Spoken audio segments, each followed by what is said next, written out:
I'm seeing more and more couples struggle to deal with the daily, consistent, small issues in relationship that then end up escalating and becoming something way bigger than they ever started with.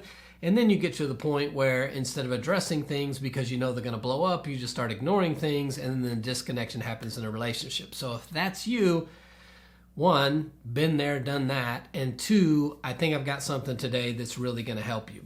Kaylee and Nate Klemp, who are the authors of a book called The 80/80 Marriage, developed a little tool that they call the Reveal and Request, which is so simple, so easy, and practical that I think you can implement it in your relationship today, and that's what I want to cover in this video. If you've not already downloaded our free guide to intimacy, you'll see a link in the description area below. Grab that. If communication is something you're continuing to struggle with in your relationship, I have the perfect resource for you. Our Closing the Communication Gap video course is a great resource that'll help you in any area of communication in your relationship. It's got 4 modules, 19 videos, worksheets, tons of exercises for couples. You can really transform the communication in your relationship easily with a few tips, techniques, and principles. And guess what? If you use the code RelationShots, you get $100 off the course. You'll see a link in the description area below. So let's talk about this. Couples who are successful and thrive do one thing really well. They address issues and they reconnect in the relationship again. When we can't address issues, we continue to have buildup, resentment, disconnection, detachment in the relationship, and it's hard to enjoy the good moments of relationship.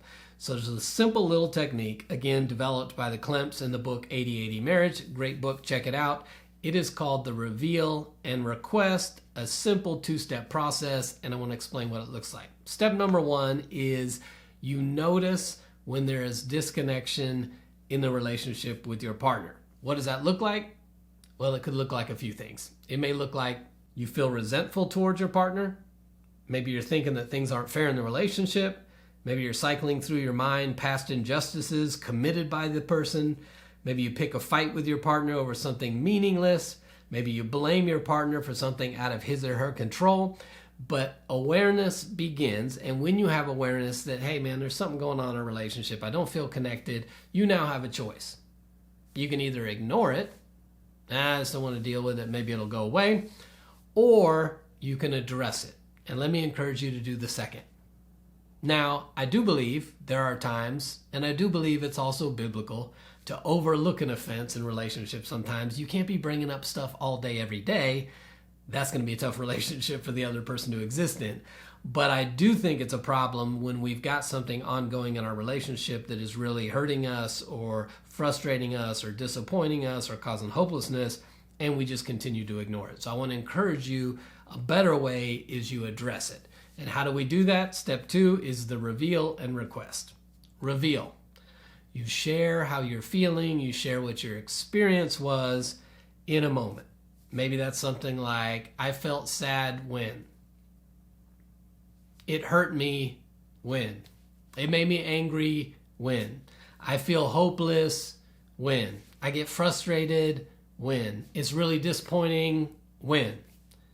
That's the reveal, that you notice what you're feeling about an experience, about an issue, and you express how you're feeling about it, the reveal. Then the request is you let your partner know what they can do that will help you reconnect again in the relationship, because that's the goal of resolving something, is so we can reconnect again. Maybe as simple as, can you please be on time next week to whatever event we're going to? Or could you not call me that name? Or please don't use the divorce word when we're in the midst of an argument. Or when you say you're going to do something, can you please follow through on that thing so I don't have to come back later and see if it's done? Could be a number of different requests when you make. Can you please let me know when you make it to your destination? Whatever it might be, you then make a request. And watch this. How you make the request means everything. Because guess what? Anger will trigger anger. Resentment will trigger resentment.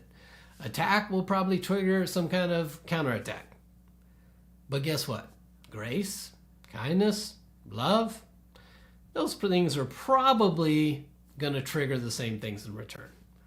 So when we're making the reveal and the request, we need to do it in such a way that it's actually palatable for the other person. So don't tell me like I tried the reveal and the request and they just didn't receive it because you were yelling at them and dropping F-bombs in the middle of your reveal and request, and then you wonder why it wasn't working.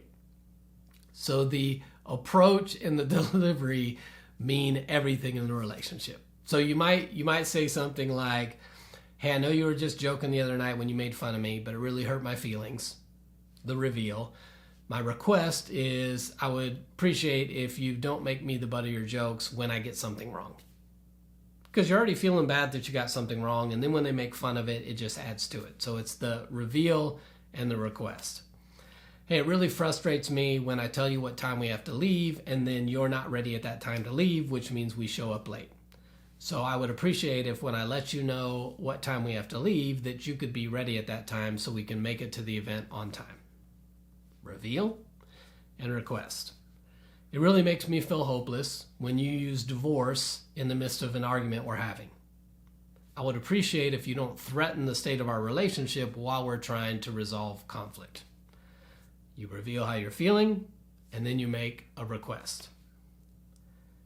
When you try to have discussions with me after you're drinking, it really scares me and disappoints me. I would appreciate if you don't try to have difficult conversations with me after you've been drinking. The reveal of how I'm feeling, and then the request. Once you've done the reveal and the request, now it's in the other person's shoes. What happens next? Well, they're probably going to do one of two things, right? They're probably going to either affirm what you've said, which is validating it, expressing that they understand, maybe expressing sorrow for doing it, and then maybe even a commitment to try to do something better. So they'll probably either affirm you, or the other one is they're going to attack, which is just their defensive mechanism of dismissing your request and they don't have to deal with it.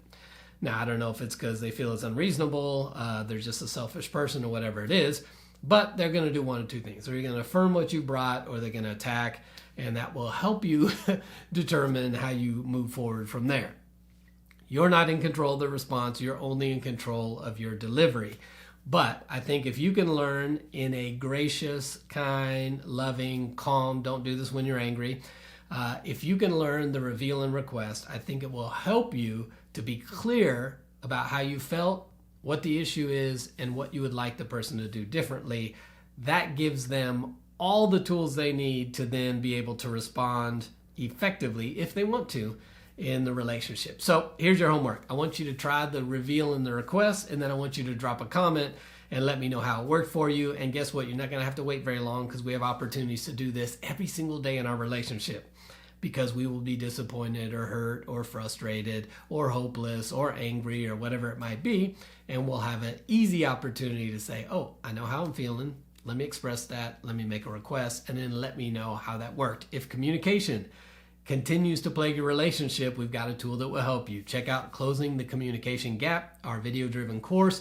Use the coupon RelationShots and you get $100 off of that thing. And guess what? If you go through it and you find it doesn't help and it's no good for you, let me know. I'll give you all your money back. My goal is to help you. So if it doesn't help you, I'll give you all your money back. So if you need some more videos on communication, I'll tag a couple right at the end of this. And then I'll see you right back here next time on RelationShots.